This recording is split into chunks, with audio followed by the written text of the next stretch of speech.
In Islam, the interest is haram. But do you really know why? Islam says that you must only take a loan if extremely necessary, and the one who lends money cannot take profit or interest on it. But let's see what happens practically when people practice this. It doesn't matter whether banks give the loans on low interest or high. We will analyze in both situations what happens.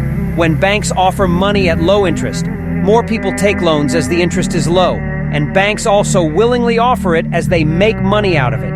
Imagine there is a person who earns $2,000 a month and takes a loan of $1,000. Earlier, his capacity to spend was only $2,000, but now it is $3,000. Just like this, there are many people who are doing the same, and the things they are buying remain the same.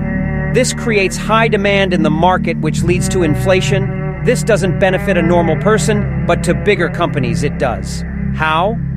If there is inflation, you will also buy things today that you didn't want today because you know the prices will go higher. And that benefits the companies. Now, let's see what happens when the interest rate is high. When the interest rate is high, only needy people take interest who are not financially strong. And by taking loans, they get into the burden of interest. Where on the other sides, banks are making profits. Let's see what Allah says in the Quran for interest.